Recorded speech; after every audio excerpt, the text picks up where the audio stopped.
Alors relance. Ah, c'est bon. Donc le Rav, il a pris ses propres économies. Et qu'est-ce qu'il a fait? Il a dû redonner son fils. Il a dit, tu vois, pourquoi tu as fait une chose pareille? D'abord, pourquoi tu as donné autant? Deuxièmement, est-ce que tu n'as pas vu le risque? Il lui a dit, j'ai donné autant parce que j'ai compris que cet homme-là, s'il veut prendre du lait pour le seder, c'est qu'il n'a pas de viande et qu'il n'a pas de matzot. Parce qu'on ne peut pas manger du lait et de la viande dans le même repas. Donc j'ai compris qu'il était gêné parce que c'était quelqu'un d'important et qu'il n'avait rien, donc je lui ai tout donné. Et vu que c'était une mitzvah tellement difficile parce qu'il me restait plus d'argent, Kadosh Baruch Hu, il m'a renvoyé de nouveau une nouvelle mitzvah. Donc ce Yesod de Rav Shlomo Kluger, c'est quoi? Ça dépend si tu sais pourquoi tu demandes. Et si tu demandes plus parce que tu veux faire plus, ça s'appelle Eshem Shamayim. Ça s'appelle que tu fais pour un Kadosh Baruch Hu, ça réduit pas ton acte. Il ramène ici encore une mitzvah dans la paracha et on va terminer avec ça. Mais on va revenir à expliquer justement comment on commence notre Rodesh Elul. Il ramène ici, c'est marqué à la fin de la paracha aussi, dès qu'il y aura un pauvre dans Be'achad Achecha, lo te'ametz et levavecha. Ne ferme pas ton cœur, lo tikpot et yadecha, ne ferme pas tes mains, mais Achecha est viande de ton frère qui a besoin. Pourquoi c'est marqué Achecha, Achecha? Il ramène ici que le rabbi Mikoub Shenitz, un jour il est parti chez un homme riche et pour lui demander de la tzedaka pour quelqu'un. Et le monsieur était très étonné. Comment le Rav il vient chez lui à la maison? C'était un admour que pour rentrer chez lui, il fallait attendre des semaines et tout. Et le Rav il vient, il dit pourquoi tu viens? Il dit écoute, je suis venu te demander une tzedaka. Il dit mais tu n'as pas besoin de venir, tu m'aurais appelé, je serais moi venu. C'était un Rav très très connu, tout le monde attendait de rentrer chez lui. Il dit non. Regarde, d'abord je t'ai expliqué. Il y a ton frère qui est en grande difficulté, tout je veux que tu fasses un chèque. Il dit mais tu n'avais pas besoin de venir pour ça. Ok, moi je te fais le chèque. D'abord fais le chèque, après je t'explique. Il fait un gros chèque. À quel nom? Il dit tu fais au nom de ton frère, pas à mon nom. Il fait le chèque. Et là il dit au Rav, dis-moi pourquoi tu es venu toi-même. Il dit parce que malheureusement, les gens, ils ont tendance à donner dans des endroits où ça leur donne du kavod. Mais ils oublient leurs frères. Leurs propres frères. Pourquoi? Parce que souvent, malheureusement, les gens, ils donnent pour du kavod, pour de l'honneur, et pas pour la bonne raison. Donc je savais que si j'envoie quelqu'un et je te dis pour ton frère, tu vas dire ah mon frère, bon ça va, allez, je lui donne un petit truc. Je me suis dérangé moi-même.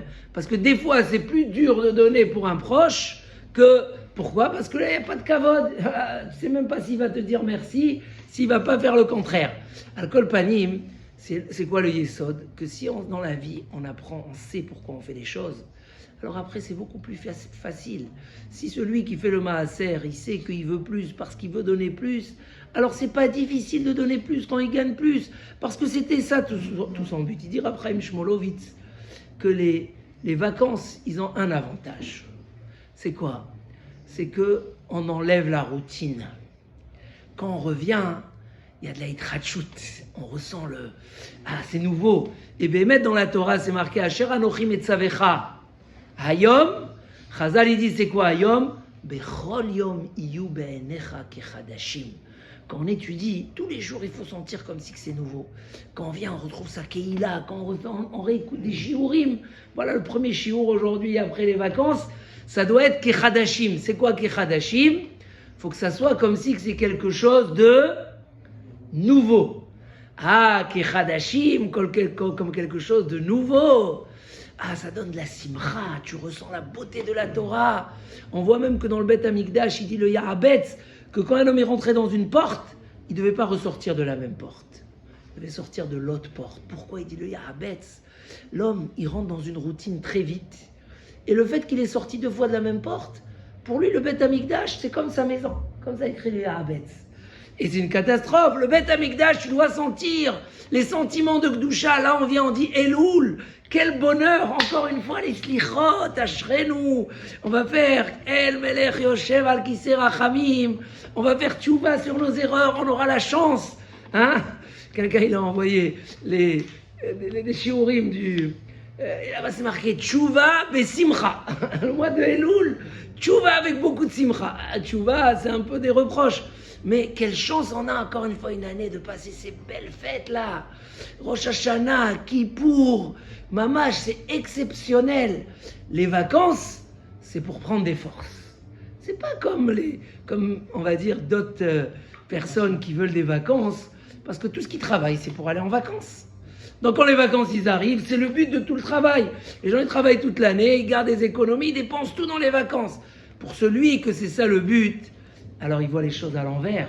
Et lui effectivement quand il revient, oh là là, encore une fois les slichot, encore une fois, qui pour toute la journée, encore une fois, c'est sûr que c'est dur pour lui. Quelqu'un comme ça, il va se réveiller qu'avant Rosh Hashanah parce qu'il n'y a pas le choix.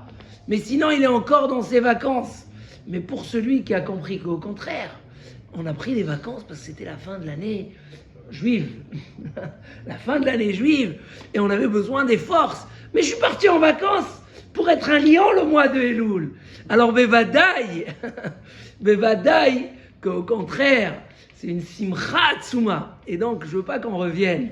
Ça serait une erreur de dire, bon, c'est dur de reprendre, mais on va reprendre, ça va se faire tout seul. Non, ça va pas se faire tout seul. Tu arrives, tu montes les valises, tu ranges et tu cours.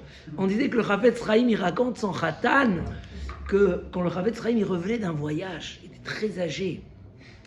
Et toute la route, il étudiait presque, il dormait pas. D'accord ? Très peu, il dormait un petit peu. Et machin, etc. Et quand il arrivait, la première chose qu'il faisait, il allait, il ouvrait un livre. Parce qu'il disait, si je commence à m'occuper des valises et de tout, ça va me prendre une journée entière.